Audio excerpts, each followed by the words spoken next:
Hi and welcome. Welcome to Hati. This is our very, very first video. We've been in this business for like 3 years, but we've never gotten the courage to get to start to do our own online content.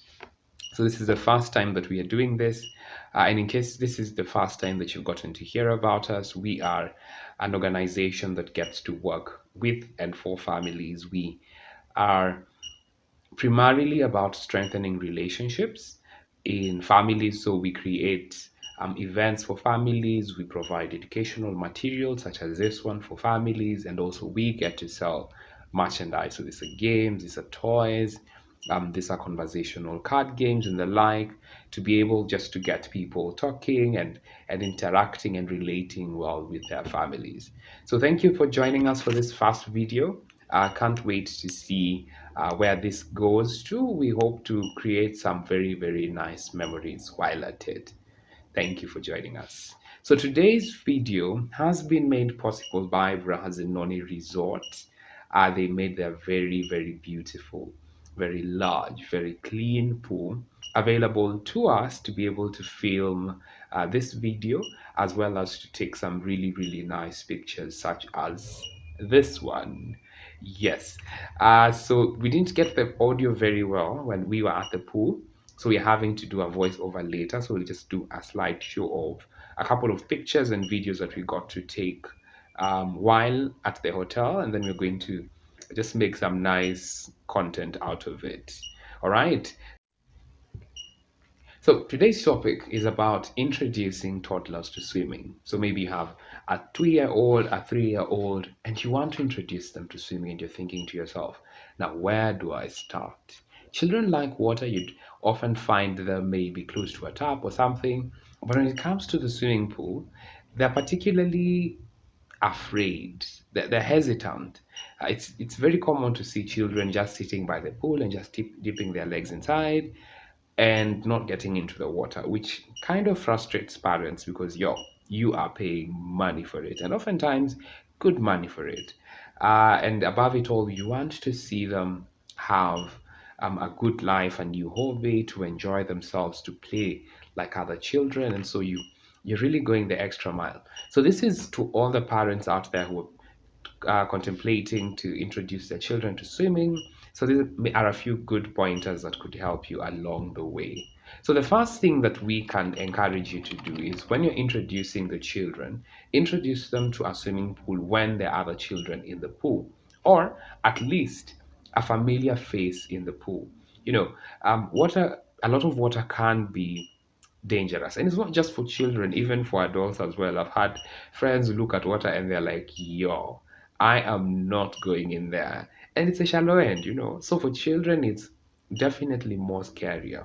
But when they get to see other people in the pool walking around, flapping and playing and moving around, they're like, oh, maybe I should try this. Especially if it's someone that they know, then they can be able to trust. They would take uh, it will be easier for them to get into the pool. The second one is because water isn't that interesting, it's good to come with a number of toys. So this could be balls, beach balls, this could be those Jenga, not Jenga blocks, the white plastic blocks that usually float. You can come with other kind of floating playful material. So the thing with this is that it sparks the child the desire to walk towards them. So these things are floating, he's walking, he's grabbing one, he's moving, he's grabbing the second one, and the third one. And what we see often is that once they've been able to collect some, they move to the side up and then they try to do what is already familiar, to stack them up and then go back into the water. So when they're doing this first step, it is important to have an adult follow them closely behind. So don't hold them per se. Just be close enough that in case they get to sleep, you're able to pull them up very, very fast. The third thing that you can try when you're in the water is to start a counting game. So I'm presuming that if you're taking them for swimming, they probably watch Cocomelon and they know how to count 1 to 10. They might not really know what it means or how it's written, but they know how to count. So I challenge you, just count with them, do that 1, 2, 3, and then take a dip into the water. It helps to then once you've come out, they're able to understand. Oh, okay. So if so and so got into the water and came out and they're okay, then I might as well try it out. And we've seen this work. I've tried it out with a number of kids, and it works out just perfect. So, what are some of the things that you should try to do? So, once you're at the pool, try not to forcefully get the child into water.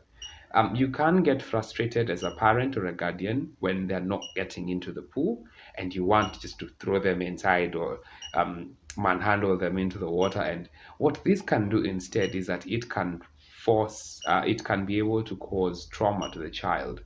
And it's not what you want. You want the best for them. You don't want them to be afraid of the water even more. And children, particularly, can be very rough at other children. So kindly be gentle with them. The other thing is that if the child gets into the water and after a few minutes they want to get out, allow them to leave.